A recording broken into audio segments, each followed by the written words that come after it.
KTV Originals. Hello and welcome. Kolkata TV ডিজিটালে আপনাদেরকে স্বাগত। আপনাদের সঙ্গে আমি অর্পিতা। বিনোদন দুনিয়ার আপনার প্রিয় তারকাদের একগুচ্ছ খবর নিয়ে শুরু করছে কালার বার। নজর রাখছে প্রথম খবরে।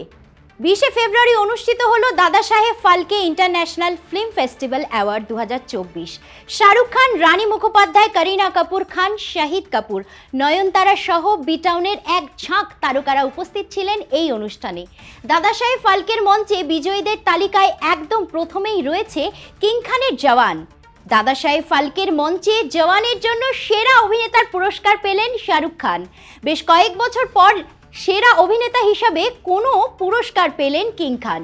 এদিন পুরস্কার হাতে নিয়েই শাহরুখ বলেন, সব জুরি মেম্বারদের ধন্যবাদ, যারা আমাকে এই অ্যাওয়ার্ডের যোগ্য ভেবেছে। অনেক দিন আমি কোনো অ্যাওয়ার্ড পাইনি, তাই মনে হচ্ছিল আর হয়তো পাবো না। এখন আমি খুবই খুশি হয়েছি। প্রসঙ্গত, দাদা সাহেব ফালকের মঞ্চে জওয়ান সিনেমার জন্য সেরা অভিনেত্রীর পুরস্কার পেলেন নয়নতারা। সমালোচকদের বিচারে সেরা অভিনেতার পুরস্কার জিতেছেন শ্যাম বাহাদুর ছবিতে অভিনয়ের জন্য ভিকি কৌশল। অ্যানিমেলের জন্য সেরা খলনায়কের পুরস্কার পেয়েছেন ববি দেওল। অনিরুদ্ধ রবিচন্দর জওয়ানের জন্য সেরা সঙ্গীতের পুরস্কার পেয়েছেন। সেরা পরিচালক হিসেবে সম্মানিত হয়েছেন সন্দীপ রেড্ডি ভাঙ্গা অ্যানিমেলের জন্য। আসি বি টাউনের খবর নিয়ে। শুরু হলো জীবনের নতুন অধ্যায়। গাঁটছড়া বাঁধলেন বি টাউনের জনপ্রিয় জুটি রকুল প্রীত সিং এবং জ্যাকি ভাগনানি। 21 ফেব্রুয়ারি বুধবার বিয়ে করলেন। দীর্ঘদিনের প্রেমের সম্পর্কেও বিবাহ বন্ধনে বাঁধলেন রকুল ও জ্যাকি। জানা যাচ্ছে গোয়ায় পাঞ্জাবি রীতি মেনে অর্থাৎ আনন্দ কার্জ পদ্ধতিতেই বিয়ে সারলেন তারা। সোশ্যাল মিডিয়ায় জ্যাকি তাদের বিয়ের ছবি প্রকাশ্যে এনেছেন। তাদের বিয়েতে উপস্থিত ছিলেন দুই পরিবারের ঘনিষ্ঠ আত্মীয় এবং বন্ধুরা। দক্ষিণ গোয়ার আইটিসি হোটেলে তাদের বিবাহ বাসর বসেছিল। সেখানেই একাধিক বলিউড তারকা উপস্থিত ছিলেন।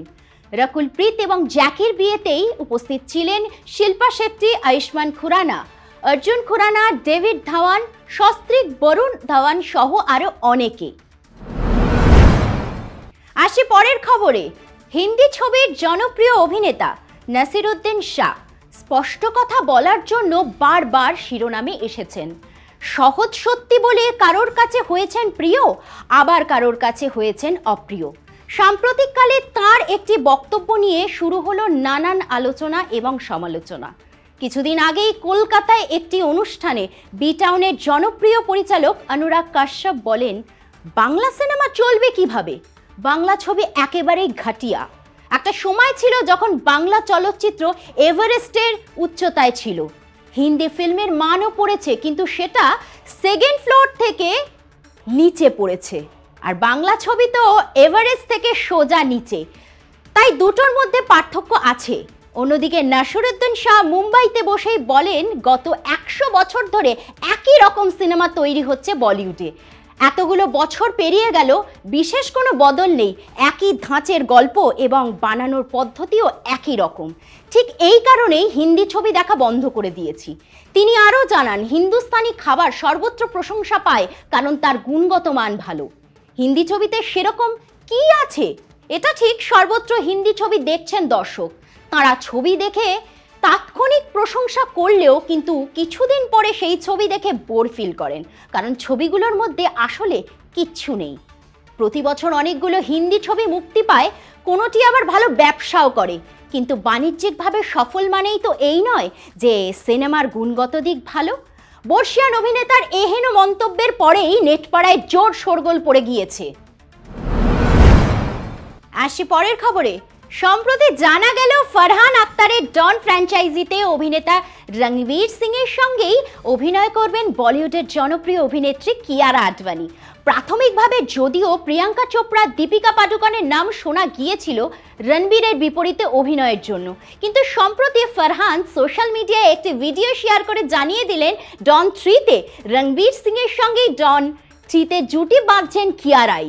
ফারহানের সোশ্যাল মিডিয়া ভিডিওটি কিয়ারা নিজের সোশ্যাল মিডিয়ায় পোস্ট করেছেন এবং জানিয়েছেন, আইকনিক ডন ফ্র্যাঞ্চাইজির অংশ হতে পেরে এবং এই অবিশ্বাস্য টিমের সঙ্গে কাজ করতে পেরে আমি ভীষণ আনন্দিত।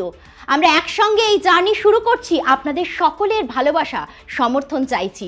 প্রসঙ্গত ফারহান আক্তার পরিচালিত এই ছবিটি ডনের তৃতীয় ফ্র্যাঞ্চাইজি।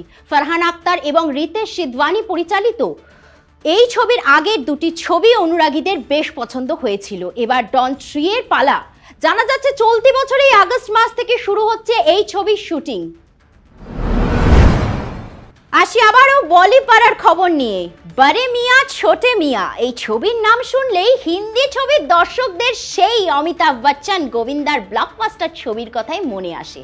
হ্যাঁ, 1998-এ মুক্তি পাওয়া সেই জনপ্রিয় ছবি, এবং সেই ছবির গানও হয়েছিল বেশ জনপ্রিয়। আবারও সেই ছবির নাম নিয়েই আসছে অক্ষয় কুমার টাইগার শ্রফের ছবি। সম্প্রতি সোশ্যাল মিডিয়ায় মুক্তি পেয়েছে অক্ষয় টাইগারের সেই ছবির টাইটেল ট্র্যাক বড়ে মিয়া ছোটে মিয়া। গানটি গেয়েছেন অনিরুদ্ধ রবিচন্দর এবং বিশাল মিশ্রা। ইরশাদ কামিলের কথায় গানটি সুর করেছেন বিশাল মিশ্রা। আসছি টলিপাড়ার খবর নিয়ে। 2023-এর আগে পর্যন্ত টলিপাড়ায় জনপ্রিয় হাসি খুশি জুটি ছিলেন জিতু ও নবনীতা, কিন্তু হঠাৎ করেই ফাটল ধরে। 2023 সালের মাঝে আচমকাই ফেসবুকে বিচ্ছেদের কথা পোস্ট করেন অভিনেত্রী নবনীতা দাস, এবং তারপর থেকেই আলোচনার কেন্দ্রবিন্দুতে অভিনেতা জিতু কমল এবং নবনীতা। গত 9 মাস ধরে একাই থাকছেন জিতু, যদিও নবনীতার সোশ্যাল মিডিয়ায় মাঝে মধ্যেই দেখতে পাওয়া যায় জিতুকে, আবার কখনো তার প্রাক্তন শ্বশুরবাড়ির মানুষদেরকেও।